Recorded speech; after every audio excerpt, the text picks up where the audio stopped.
My name is Brina, and this is my patient. Is it okay if I palpate you today? Yes. Thank you. So we're going to start off at the eyes of the knee, and then moving up, we're going to feel the medial and lateral condyles of the femur.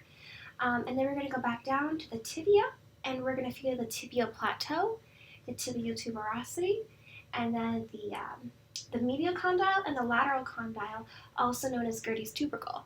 And then we're going to feel the shaft of the tibia, and down here is the medial malleolus. Also on the back of the tibia, I'm not really sure how to show this, but we have the popliteal line. And then we have the fibula, and the head is right here, and the neck, and the top is called the apex. And then we have the shaft. At the bottom, we have the lateral malleolus. Next, we're going to move to the talus, which is right about here. And then behind that, we have the calcaneus. And on the calcaneus, we have the sus-acetaculum tali, and we have the medial tuberosity. And then we're going to move to the side, and we have our navicular. Yeah, that's right here. And then we're going to move in, and we're going to feel our first cuneiform, our second or middle cuneiform, our third or distal cuneiform, and then on this side we have our cuboid. And then on the navicular, we have our navicular tuberosity. And then we're going to move on to the metatarsals. So here is the metatarsal of the first foot, the first toe. So it's right here. This is the head, the shaft, and the base. Moving to the next, it's the head, the shaft, and the base. The second, here's the third, it's the head, the shaft, and the base of the third metatarsal, the head, the shaft, and the base, the fourth, and the head, the shaft, and the base of the fifth metatarsal. And right here on the side of the fifth metatarsal is the styloid process. Now we're going to move on to the proximal phalanges. So right here on the first toe, we have the head, the shaft, and the base. The head, the shaft, and the base. The head, the shaft, and the base. The head, the shaft, the base, the head, shaft, and base. And those are all toes 1, 2, 3, 4, 5. And then we're going, sorry, thought about the 5 little piggies. Anyways, we're going to move on to the middle phalange. So we're going to start off at the second toe, and it's right here. Here's the head. It's hard to show. The head, the shaft, and the base. The head, the shaft, and the base. The head, the shaft, and the base. And the head, the shaft, and the base. And then we're going to go again to the first toe, and we're going to go to the distal phalanges. And so the head, the shaft, the base, first toe, head, shaft, base, second, head, shaft, base, the third, head, shaft, and base of the fourth, and the head, the shaft, and the base of the fifth. So, oh, and at the bottom, right here, is the sesamoid bones.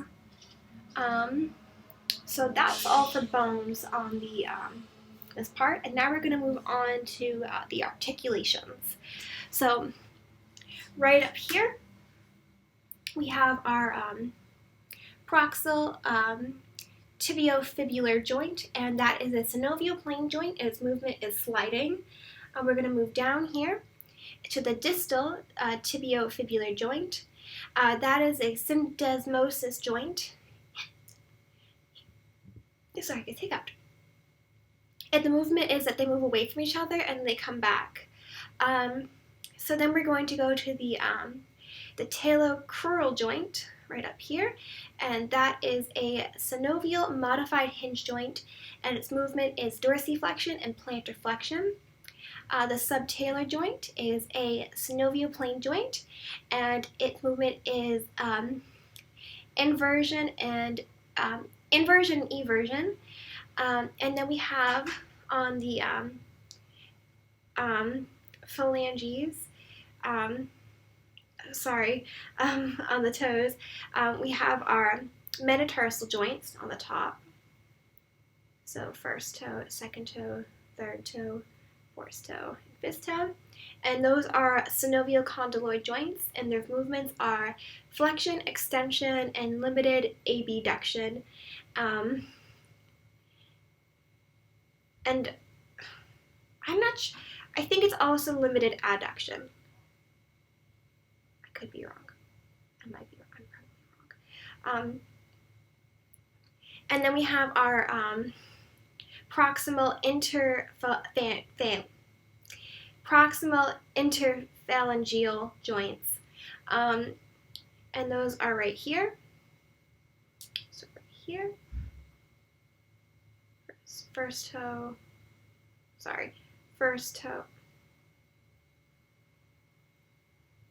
This is a metatarsal joint.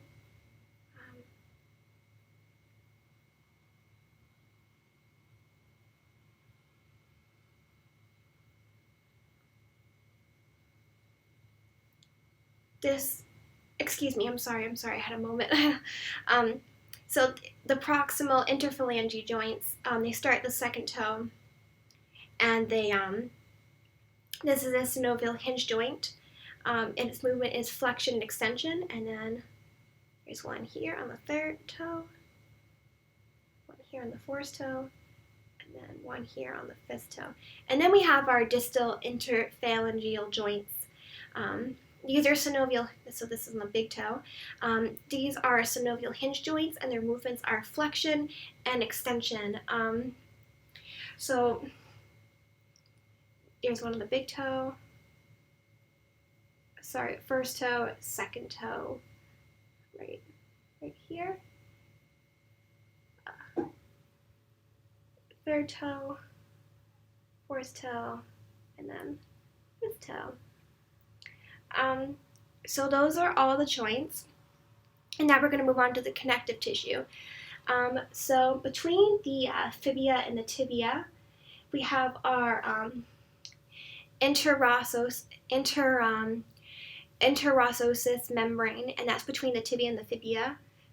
The tibia and the fibia, and this protects shape, and it's a point of attachment. Right here we have our plantar fascia, and this helps protect muscles, blood vessels, and nerves running through the plantar surface on the foot. In the back here, we have our Achilles tendon, and this is where the gastrocnemius and the soleus form to connect the calcaneus, and it's also the most superficial to the foot. The spring ligament on this side is it gives shape to our arch. And the deltoid ligament that protects from eversion. I'll move your foot to the side. And the calcaneofibular ligament that protects from inversion. The anterior taliofibular ligament that protects from plantar flexion and dorsiflexion. And then we have our anterior anterior tibiofibular ligament, and that holds the tibia to the fibia. All right, so those are all the connective tissues, and now we're going to move on to the muscles. So there are 4 compartments. There is the anterior, lateral, superficial posterior, and deep posterior compartments. So we'll start off with the anterior compartment. There are 4 muscles here. So we're going to start off on the lateral condyle, and the lateral proximal aspect of the tibia. And that's the origin of the tibialis anterior. And then that inserts at the first medial cuneiform and the base of the first metatarsal. So that action is dorsiflexion and eversion. And that is the tibialis anterior. And then we're going to move to the extensor digitorum longus that originates on the lateral condyle of the tibia and the proximal 3/4 of the fibula, and also the interosseous membrane. So that's the origin, and then inserts on phalanges 2 through 5. So it goes down here, and then the action is toes 2 through 5, extension, and ankle dorsiflexion. We next have our extensor hallis longus, and that originates on the middle half of the fibula and the interosseous membrane, and that inserts at the base of the distal phalanx of the great toe. And then that action is great toe extension and ankle dorsiflexion, so it goes from here to here.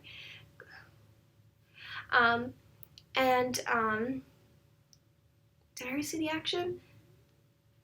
Its action is great toe extension, ankle dorsiflexion. Sorry, I totally forgot. Next, we have our peroneus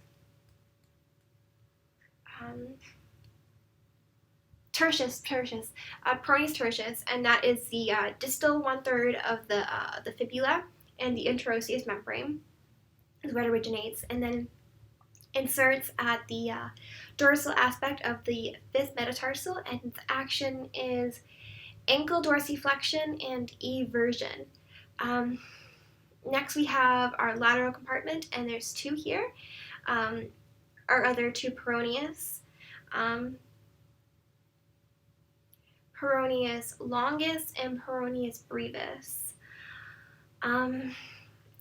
So peroneus longus originates on the lateral tibial condyle, and the head and the proximal 2/3 of the fibula, and then the base of the first metatarsal, so down here, and the first medial cuneiform, so here, and that action is eversion and plantar flexion. The next one is plantar brevis. Its action is also eversion and plantar flexion. That originates on the distal 1/2 of the fibula, and it inserts at the styloid process of the 5th metatarsal. Next, we're going to go to the superficial posterior compartment, and can I get you to stand up for me, please? I'll just stand in front of the chair. All right. So here, what's the best way to do this? That originates on the lateral. This is lateral and medial condyle of the femoral condyles, and then it inserts at the, so it originates here on the lateral and, my goodness, I'm sorry, I'm so confused now. So this is the lateral femoral condyle and the medial femoral condyle, and this is where the gastrocnemius originates, and then it inserts at the calcaneus via the Achilles tendon, and its action is plantar flexion, and the soleus, so it goes from here down to here. The soleus is the head of the proximal fibula, and the middle of the tibia. And then that is also, so that's where it originates, and then it inserts at the calcaneus via the Achilles tendon. And then its action is also plantar flexion. And then that was the soleus, and then we have our plantaris, and that originates at the linea aspera of the femur, which is in the back of the femur, and then it inserts at the calcaneus, and that is a weak plantar flexor. And then we have our deep posterior compartment, and there's 3 in there. We have our tibialis posterior, and that originates at the middle posterior tibia, and then the medial aspect of the fibula, and the interosseous membrane. So that's where it originates, and then it inserts at the navicular, right here, sorry, my phone went off and now I'm so off, and it inserts at the navicular and the medial cuneiforms, metatarsals 2 through 5. So it goes down and around.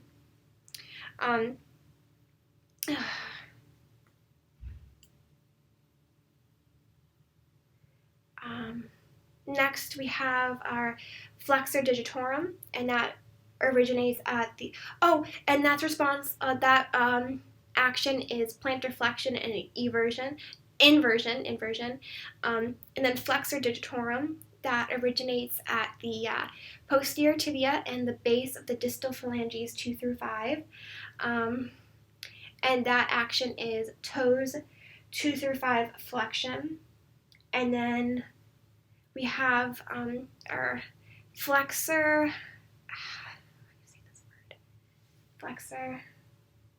hallis